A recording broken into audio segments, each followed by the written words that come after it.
哑巴女孩与未婚夫缠绵一夜，清醒后却发现对方是陌生男人，而这一切竟是未婚夫设下的局。就在1日前，未婚夫举办了订婚宴，仗着未婚妻是哑巴无力反抗，拼命灌酒，随后将醉酒的他送进总统套房，转头就把房卡给了陌生男人。而他这么做只为了退婚转娶未婚妻妹妹。此时贺四看向床上缩成一团的女人，醒了。这声音，阮清音猛地抬起头看向男人，顿时眼泪不断往下流，一遍遍打着手语不停询问眼前这个人：你是谁？为什么会出现在这里？昨晚的人是你吗？贺四眼底掠过一丝惊讶，这女人是哑巴，难怪就连昨晚疼成那样，也只是默不作声的流眼泪。贺四盯着她良久后，深吸一口气，心莫名软了一角。他才回国，昨晚被发小灌了很多酒，只记得发小给他塞了张房卡，说是给他准备了分手礼物。昏暗的房间，两人都喝了许多酒，他记得很清楚，是这个女人先主动吻上来的，他被吻的情意迷乱，才会在没确认对方身份的情况下把人睡了。贺四拿这女人没办法，也明白她在别扭什么，低沉的音色里多了几分无奈。我去洗手间，你先把衣服穿好。阮清音清楚自己不可能一直这样躲在被子里，她确认男人走后，动作慌乱地套上衣裙，随后敲门示意。贺四打开门，有一瞬间失神，眼前的女人眼睛红得吓人，但却狼狈的实在美丽，而一旁白色床单有一抹红映入他的眼帘，难怪昨夜那样生涩。贺四收拾了心情，准备好好同这女人讲清楚。你不会说话，但能听见是吧？听着，昨晚有人给我这间套房的房卡，灯是关着的，我们都喝了酒，是你主动的扑上来吻我。阮清音站着不动，耳畔却不停地回想男人那句是你主动的。他以为昨晚的人是未婚夫陈少景，自己曾拒绝了他很多次这样的请求，但想到两人已经订婚了，他就……阮清音双腿发软，跌跌撞撞地往外走，满脑子想着现在自己要怎么和陈阮两家的长辈解释，要怎么带着一身的吻痕去见陈少景。贺四见状想要上前扶他，但却被女人一脸决绝的表情吓到，只好妥协地松开手放他离开。阮清音回到阮家别墅院外，他飞快地跑进去，他想将自己藏起来，放到花洒底下洗干净。可打开门的瞬间，偌大的别墅客厅里有许多客人，他凌乱的头发，通红的眼睛，不平整的礼服，所有的一切都在向别人透露着他荒唐的夜晚。这时阮微微夹着嗓子出声：呀，姐姐你去哪里了？大家找了你一夜，少景哥哥都急得就差报警了呢。所有人都不作声地看着他，就连他的爸妈也满脸不信任，那神情充满了厌恶、鄙夷，仿佛自己像他们的仇人一样。一时间，委屈、不解、无助、恐惧涌上心头，他没办法开口解释，只能一遍遍地打着手语质问自己的未婚夫陈少景：你去哪了？为什么丢下我一个人在酒店？陈少景对手语算是一知半解，但此刻他却装作不懂。阮清音，你和我刚订完婚，就消失和别的男人鬼混，有考虑过我的感受吗？阮清音有些懵，他记得很清楚，昨晚喝醉酒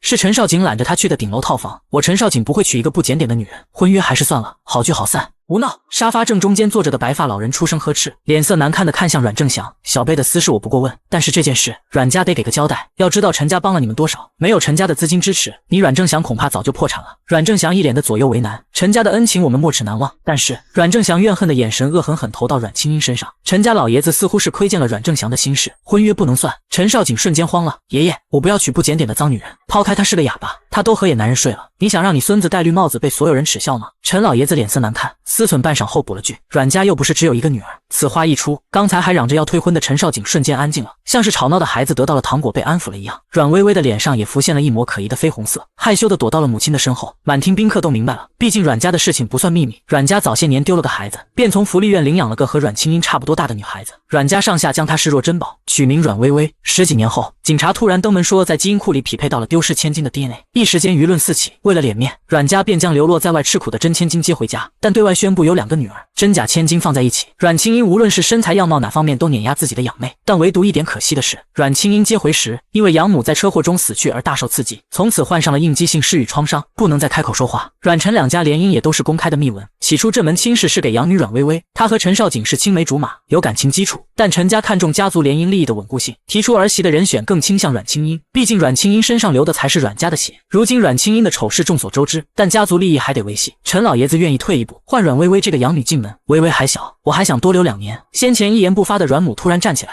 急着替心爱的小女儿推脱。阮清音自嘲地勾起嘴角笑。阮陈两家定下婚约时，没有一个人来问她是不是愿意，他们心疼阮微微成为商业联姻的牺牲品，却从来不在意她的感受，她的存在好像是一场笑话。阮清音不知道自己那天是怎么离开阮家的，他们的事情她不想再过问，收拾好心情就去上班。阮清音在一家私立银行工作，她主要负责信贷业务评估和管理贷款申请，而她能破格进入这家银行的原因是因为林毅学长给的内推名额。这时林毅学长走了过来，清音，这是贺氏风投的建筑招标信贷资料，你尽快上手，领导说了，要是达成长期合作，咱们部门年底奖金也翻10倍。还有下个月3号我飞德国出差，你替我去趟贺家老爷子寿宴，礼服我提前订好了，你只需要负责带着我准备的礼物到场露个脸就行。阮清音满脸不解，打着手语问，我吗？林毅明白学妹在顾虑什么，拿着我的请柬去送个礼就行，不需要和人沟通。阮清音还是下意识想要推辞，她怕给学长丢人，也害怕把事情搞砸，但学长对她有知遇之恩，别说去跑腿送礼，就算是上刀山下火海她也得报恩。好，那我去。1个月后，贺家老宅前车水马龙，清一色的豪车堵在了宅前路边。阮清英拿着请柬，在侍从的引领下进了贺家大宅。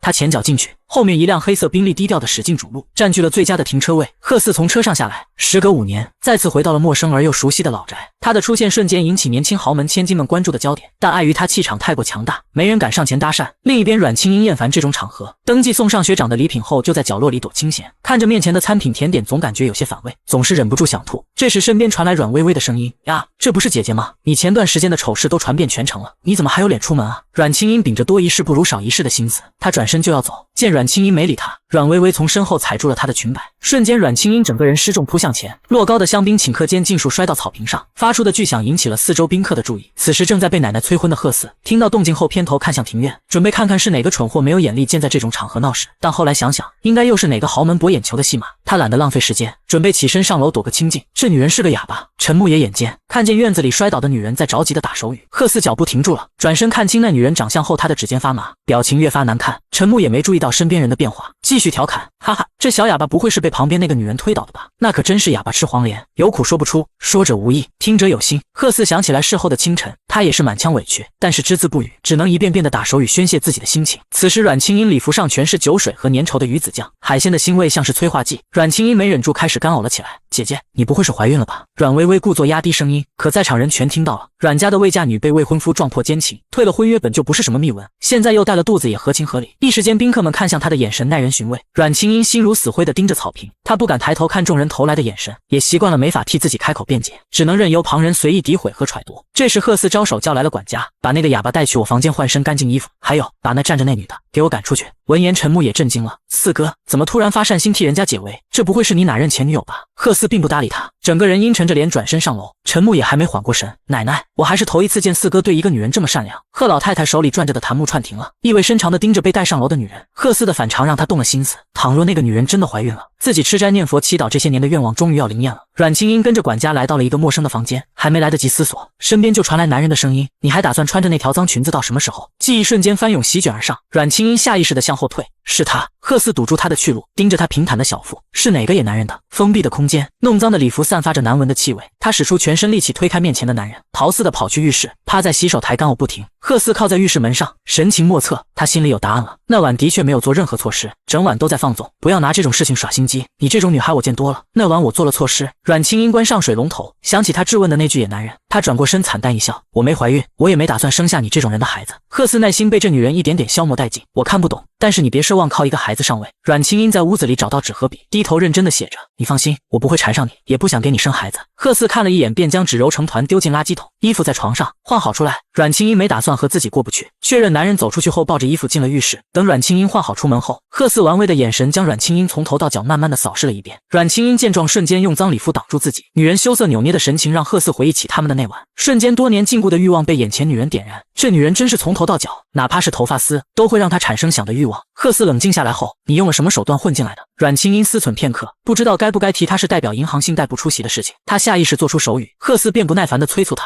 行了，别在我面前比划了，我看不懂那玩意，你答应我的事情最好说到做到。”不等他做出任何回应，贺四转身抬脚就走。楼下客厅早就聚满了前来庆贺的宾客，他们一前一后的下楼，瞬间吸引了在场所有人的目光。就在这时，阮清英紧张的脚底踩空，整个人顿时失重，下意识地抓住唯一的依靠，人稳稳当当地倒在贺四怀里。贺四愠怒地质问他：“你又在整什么幺蛾子？”宾客里许多人都在庭院里看过热闹，他们认出了倒在贺家少爷身上那个女人，议论声稀稀疏疏。贺老太太脸上有些不悦：“小四还不下楼，杵在那做什么？”贺四收敛了怒意，将怀里的人推开，不可一世地走下去。众人的视线仍然炽热，他们窥探地看向两人，试图在他们之间寻到点蛛丝马迹的端倪。阮清英很后悔自己会跟着管家上楼，她更不应该答应学长带着礼物来参加寿宴。她安静地躲在最不起眼的角落，听着贺老爷子讲寿宴祝词，而贺四在另一边因为女人怀孕的事有些恼火，但却又燃起了一丝新的希望。这些年奶奶求嗣心急，明面上求佛拜祖，背地里却没少让医生飞去法国替自己治不育症。寿宴结束后，阮清英刚上出租车就接到父亲的电话：“阮清英，你现在立刻滚回来，你肚子里怀的是哪个野男人的种？现在全京北上流圈都传遍了我阮正祥女儿被人搞带了肚子，你不要脸，我还要！”阮清英平静地挂断电话，她早已习惯父亲在没弄清楚状况下就用最恶毒的语言攻击自己，本不想再理会，可紧接着就收到一条短信：“要是还想让你那瘫痪的养父安安稳稳的治病，你就立刻给我滚回来。”阮清英忍不住住攥紧手机，敲下心目的地，选择的主动权从来都不在他手上。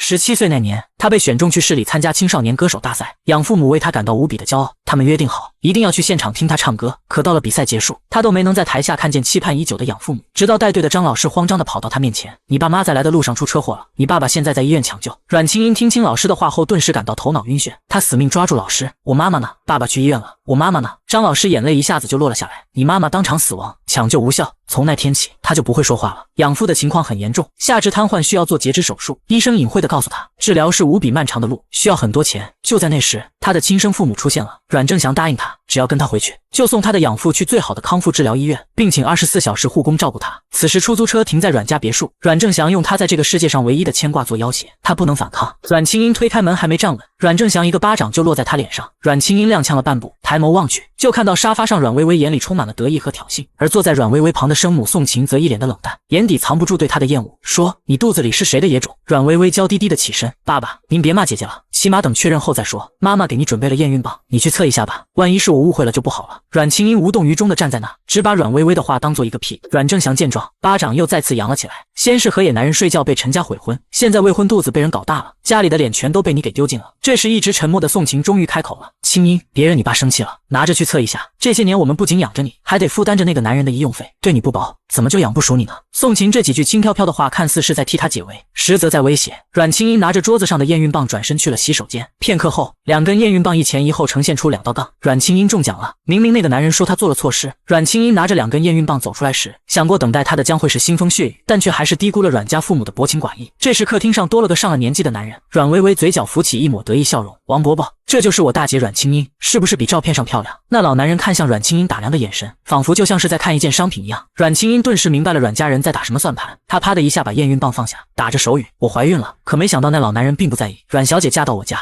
，2座矿还养不起一个孩子吗？这话一出，阮正祥瞬间开心坏了。王老板，敞亮人。阮清英顿时眼睛通红，用力打着手语：“我死也不会嫁给他。”随后转身向外走去。宋晴毫无感情的声音在身后响起：“你想清楚，你养父状况不好，这些年都是靠我们阮家他才苟活到今天，让你嫁人都是为了你好。”阮清英忘了自己是怎样离开的阮家，只是刚走不久就接到了护工的电话：“阮小姐，刚才宋太太打来电话，说是要辞退我。护士刚才也来问您父亲出院的事情，这到底是怎么回事？他甚至把我这个月工资都结算打到我卡里了。”阮清英急得连忙挂断电话，慌乱的在手机上打字：“不可以出院，我不同意，麻烦您继续照顾我爸爸，医院那边我会处理，您的工资以后我来发，再给您加钱，求求您不要丢下我爸爸，他一个人没办法生活。”直到对方回了个好，阮清英才猛地松了口气。他浑浑噩噩的沿着路边走了好久，这时他想起贺家那个男人。阮清英来到贺家老宅时，前来贺寿的宾客们都散了，他抹去眼泪，一个人默默地蹲在门外。到了晚上，一双笔直的长腿出现在他的视线里。改变主意回来勒索我了吗？是他。阮清英眼泪唰的一下流了出来，将验孕棒递给男人。贺思并没有伸手去接，只是在看清2道杠时脸色阴沉：“你究竟在算计什么？”阮清英急切地摇摇头，他慌乱地打着手语，满腹的委屈和无助在此刻全都迸发：“求求你帮我，孩子是你的。”贺思整个人又冷了几分：“我看不懂，别在我面前比划了，孩子打掉。”阮清英失神地望着眼前这个男人，一瞬间所有的希望和奢求全都化为泡沫。可想到躺在医院的爸爸，阮清英咬着唇在手机上敲字：“我求求你，你是我唯一的男人，这个孩子真的是你的，不是野种。我遇到难处了，家里人逼着我嫁给一个老头，他甚至不介意我肚子有孩子，我不愿意嫁，他们就拿躺在医院里神志不清的爸爸威胁我。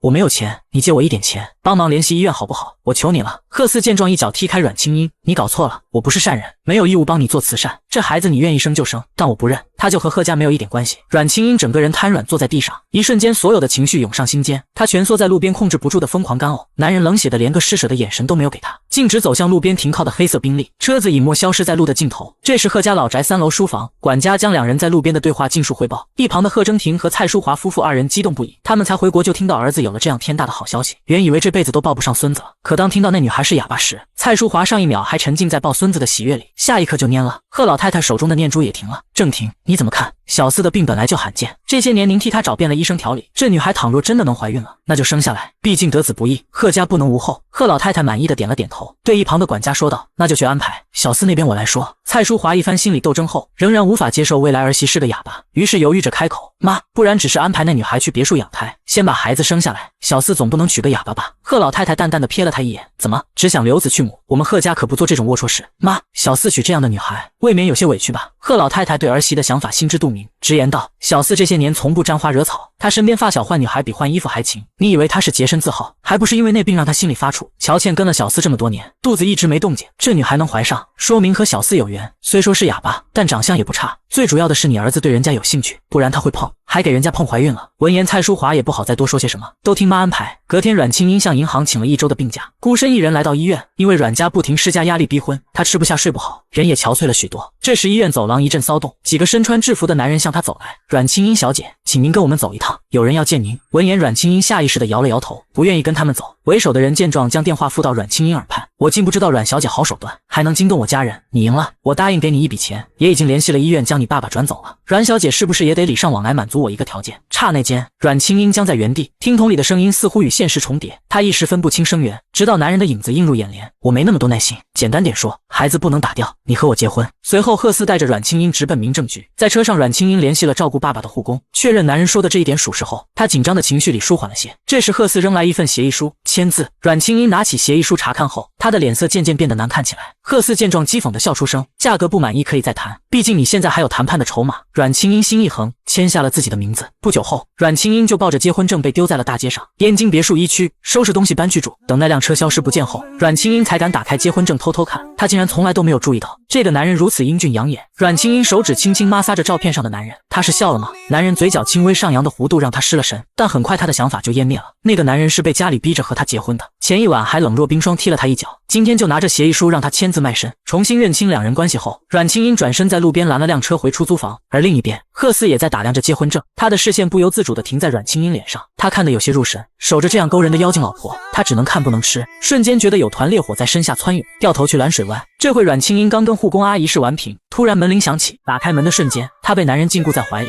激烈的吻比窗外的雨还要来势汹汹。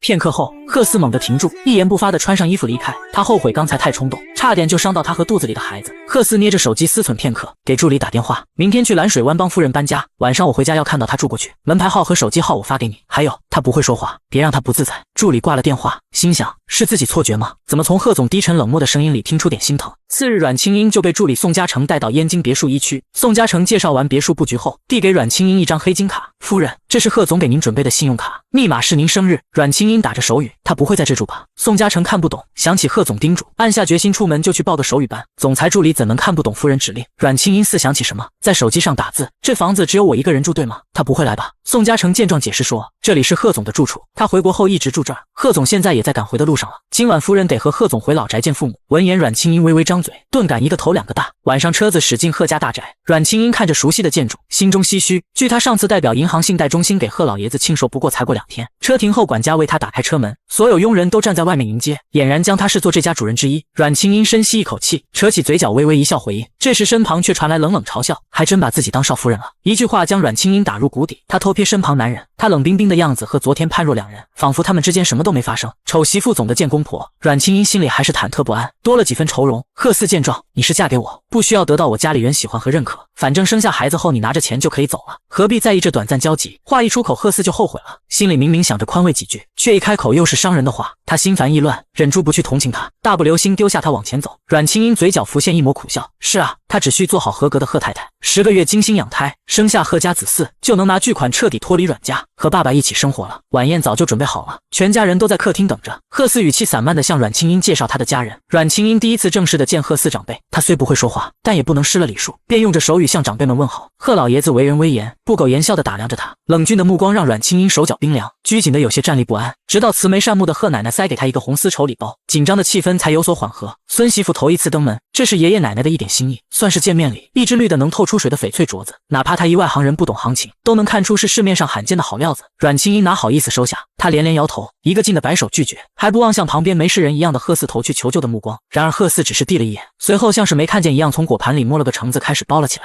你不要在家里比划手语，没人能看懂，长辈给你就温顺的收着。开口说话的是贺四的母亲，脸上已经有了薄薄的一层晕色，尽管已经收敛了许多，但阮清英还是迅速察觉到贺四的母亲并不喜欢他。只好不再推辞老太太。贺老太太见状，眼神狠狠地扫了眼儿媳蔡淑华，随后再次转到阮清音身上，面带和蔼的笑：“你太瘦了，得多吃点饭才能有营养，让肚子里的孩子吸收。最近还吐得厉害吗？”无论再不待见新进门的儿媳妇，众人在听到老太太将话题转到孩子身上时，都神色有些动容。就连冷峻严肃的老爷子都难得开口关怀：“你是做什么工作的？上班要是辛苦就歇在家里，养好身体重要。”阮清音心里急得不知道要怎么回答，求救的眼神飘到贺四身上，没想到他却一副事不关己，继续包橙子，直到他快急得站不住了，掌心的凉意将他焦灼的思绪拉回现实，是他包好的橙子。贺四漫不经心地替他回话，他可是胜利银行信贷中心的二把手，金融经管的高材生。虽然不知道贺四怎么对他的工作一清二楚，但他这些话说的阴阳怪气。直到佣人将饭摆上桌，一家人围坐在餐桌前，这些话题才被终结。所有人都安静地吃着名义上的团圆饭，餐桌上只有碗筷不经意碰撞的响声。一顿饭下来，阮清音食不知味，临走时贺老太太给他准备了大包小包的燕窝和名贵的阿胶补品。奶奶，这些东西带回去也是占地方，弄回去给谁吃？不要。贺四话还没说完，小腿就结结实实的挨了下拐棍，弄回去给你老婆补身体，你少惹她生气，更不许吵架。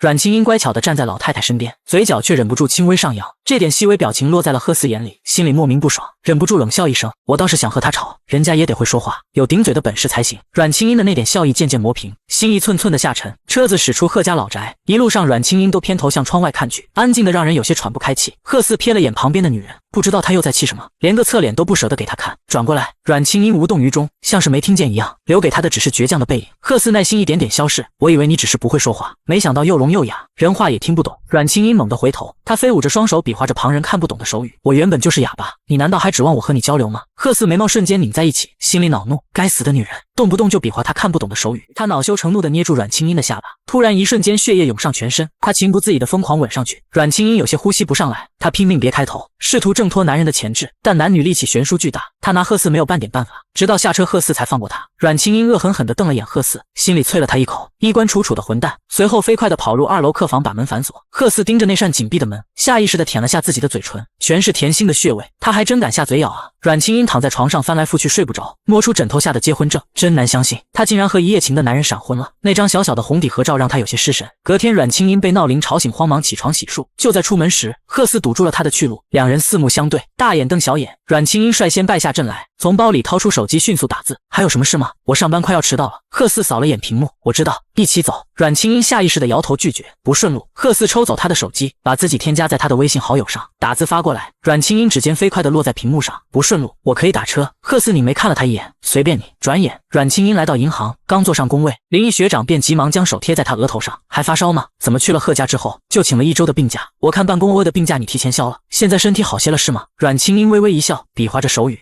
没事了。”两人正说着，电梯门突然打开，阮清音下意识地望去，瞬间感觉到自己全身血液都涌上了头。贺四狭长的眸子在两人之间来回扫视，最终缓缓落定在他额头。兴许是贺四的眼神太过凌厉，林毅讪讪地收回了自己的手，随后走向前握手：“贺总，幸会。”贺四冷冷扫了眼那人悬空的手，并不打算与他握手，忍不住腹诽：就是这只手放在了阮清音的额头上，他还挺享受。身为人妻，一点避嫌的意识都没有。贺四心里涌上一种难以言说的复杂情绪，怨恨甚至远超过愤怒。倒是阮清音脸上带着虚伪的假笑，刻意装作不认识他。贺总，这是我们信贷部的客户经理阮清音，日常负责所有信贷案件的审批。林毅趁机介绍起阮清音，只要是资源人脉，他总是不遗余力的全都引荐给阮清音。阮清音尽管十分不情愿，但还是点头微笑。贺四玩味的眼神在阮清音身上打量：“你长得很像一个人。”林毅笑着随口问道：“像谁？”贺四淡淡扫了他一眼：“像我太太。”林毅明显愣了下，他并没有听说贺家继承人结婚了，再者就算结婚也该是家族联姻，不可能是他的小学妹。想到这，他全当是玩笑话，却又不动声色地将阮清音护在身后。贺总说笑了。贺四也没打算挑明两人关系，只是意味深长地看了阮清音一眼。贺四今天来确实也是为了公事。半晌后，贺四与胜利银行合作意向初步敲定，林毅将人送到电梯口。那我们后续派专员和贵司工作人员对接。贺四在人群中环视了一圈，没找到目标人物，脸色难看道：“那就让你们部门客户经理去吧，对接客户也算是他职责之内的事情。”贺总，他情况有些特殊，恐怕没办法进行正常工作对接。我们部门的其他专员资历深，能力强，相信是不会耽误合作进程的。闻言，贺四脸色又沉了些。这个男人先是对阮清音动手动脚，现在不惜冒着得罪金主的风险也要护着他。林总如果不是诚心合作，就不要再耽误彼此时间了。今天我只是顺路路过，还没打算敲定合作呢。贺氏风投信贷案件是胜利银行年度 S 级重点项目，林毅即使再不情愿，也不可能赌上自己的职业生涯。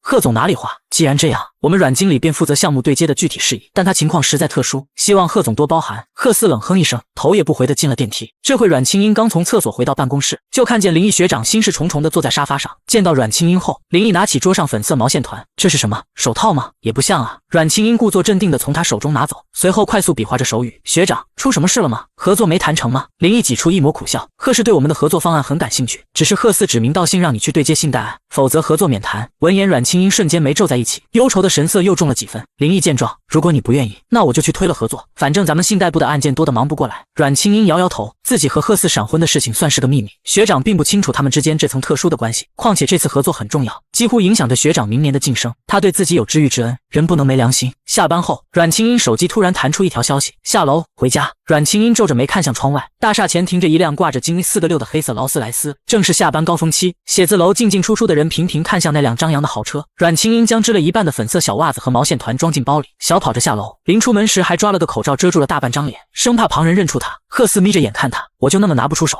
白天一副公事公办的样子，和你合法丈夫装陌生人很刺激吗？说着，他捏起阮清英的手腕骨轻轻摩挲，男人带有薄茧的指腹来回摩挲，令阮清英心间泛起一阵酥痒，下意识地往后躲。贺四却不松手，蛮横地反扣住他掌心，两人十指相扣，暧昧在空气中蔓延。到家后，保姆阿姨已经提前准备好晚餐，贺四难得没有开口讥讽，反而主动给他夹菜。阮清英羞怯地咬着筷子，感激地看了他一眼。贺四静静地看着坐在对面的女人，心想，或许和这样的女人过一辈子，平平淡淡的三餐四季也未尝不可。晚饭后，阮清英洗完澡便上了床，头发还没有吹干，她翻来覆去的睡不着，脑海中总是忍不住浮现出和贺四相处的点点滴滴，干脆坐起身，从包里翻出织了一半的粉色毛线小袜子。前几天她路过一家母婴店，她情不自禁地走进店里买了粉色的毛线团和织针，左脚的小袜子已经初具雏形了，粉色毛茸茸的手感让人爱不释手，她织得入迷，全然没察觉卧室门被人推开。等阮清英发现时，贺四已经在这看了好一会儿了。阮清英吓得急忙放下手里的织针，不解地打着手语：有事吗？贺四错开目光，怎么不擦干头发？会感冒的。阮清英心里的疑惑越来越重，她怎么突然转性关心自己了？还来不及多想，贺四就拿着吹风机开始为她吹起头发。阮清英有些错愕，这样金贵的少爷应该是十指不沾阳春水，竟然主动为她吹干头发。她用力地抠着手指，心却雀跃地停不下来，直到发尾完全被吹干，贺四才肯关上吹风机。随后传来淡淡的声音：那个男人是谁？阮清英偏着头认真想了想，反应过来他问的是林毅学长，于是快速在手机屏幕上打字：他是我大学的学长，也是我现在的领导，你们不是今天才见过吗？有什么事吗？贺四幽怨的眼神从屏幕上挪到了阮清英身上，口是心非的话脱口而出：我只是想劝你认清自己的身份，虽然我们是签了合约的假夫妻，但你肚子里还怀着我的孩子，不要在我的眼皮子底下和别的男人卿卿我我，我们贺家丢不起这样的人。话还没说完，阮清英就猛地收回手机，重新在屏幕上打字，随即愤怒地转给贺四看：我和学长之间清清白白，他对我有知遇之恩，他像哥哥一样照顾我，关心我。贺四俯下身，所以你想出轨，还是你提前给自己找好了下家？只听见啪的一声，贺四结结实实的挨了一巴掌。他不可置信的死死盯着眼前的女人，他竟然为了别的男人打他。阮清英珍惜每一段难能可贵的感情，不论是与养父母的亲情，还是学长和自己的友情，绝不允许任何人践踏侮辱。我要你道歉。贺四看不懂手语，更不想知道他为了袒护那个男人而说了些什么。先前愉悦温和的气氛一扫而空，倔强的两个人谁也不肯退让半步。贺四怒气冲冲地拽着阮清英的胳膊往床边走，阮清英气愤地对他又打又踢，他越是袒护那个男人，他就越愤怒。贺四脑海中一遍遍地回想起白天的场景，那个男人自然地将手搭在他额头上试问，这样亲密的举动显然已经超出了一对正常男女交往的界限，他难道就不懂得拒绝吗？恐怕心里很享受这种被人小心呵护的感觉吧。一种奇怪的情绪占据了贺四的身心，他栖身压住阮清英，泄愤似的吻着她。阮清英明显能感觉到这比往常更加激烈，可她还怀着孩子。一段时间后，阮清英头顶的水晶灯终于不再摇晃，贺四像是在竭力克制着什么。阮清英，你真的要把我推远才满意吗？他从地上捡起掉落的衣服，整个人神情冷淡，仿佛刚才什么也没发生一样，转身离开。阮清英一丝不挂地躺在床上，她躲进被子掩面流泪。第二天一早，阮清英收拾妥当下楼后，阿姨已经做好了早餐。夫人，您又和先生闹别扭了吗？她一大早就出门了，看起来心情很不好。阮清英嘴角浮现出一抹苦笑，随即无奈地摇摇头。片刻后，阮清英刚走进胜利银行大厦，就感觉到周围投射来无数道带有探寻意味的目光。她到底和那位贺总是什么关系？为什么人家指名道姓的让她对接合作项目？昨天下班有人看见她上了一辆典藏版的劳斯莱斯，挂着金立466的牌照。阮清英深吸一口气，装作没听见，转身向自己的办公室走去。这时李助理敲了门走进来：阮经理，贺氏旗下几家公司财务报表有些问题，刚才贺总的助理打电话来，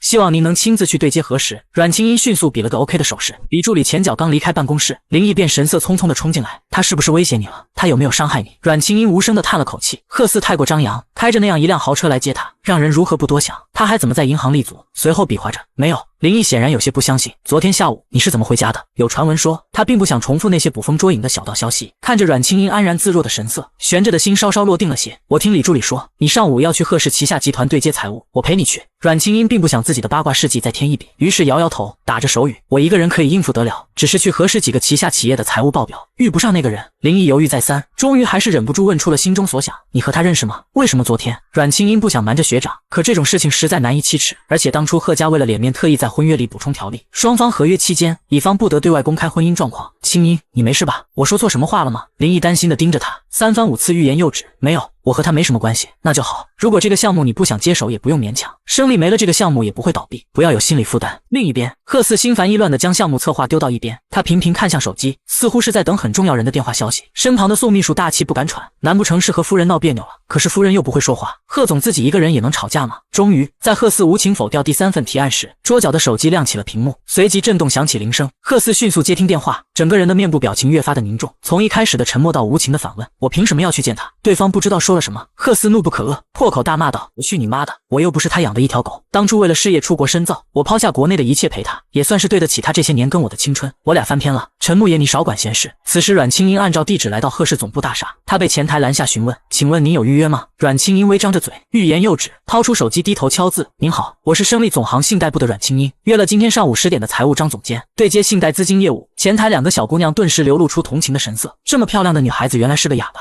那您稍等，我们这边打电话核实一下。这时前台突然一阵骚动，几个长相气质丝毫不亚于明星的年轻人边往电梯走边说笑。前台的小姑娘极其有眼色的跑去替他们刷卡。阮清英惊奇的发现，其中有个人是之前在贺家宴会上见过的，忍不住多看了2眼。兴许是这目光太过明显，那个漂亮女人突然回眸看了他一眼，尽管只有几秒的对视，可阮清英还是很敏锐的察觉到女人将她从头到脚的细细打量了一遍。几个小姑娘叽叽喳喳的议论着八卦，你听说了吗？他好像是贺总谈了7年的女朋友，刚回国，前不久才分的手。阮清英微微有些失神，昔日恋人重相逢，7年的恋爱长跑，那个冷冰冰的贺四爱人时是何模样？也像对他那样冷嘲热讽、恶语相向吗？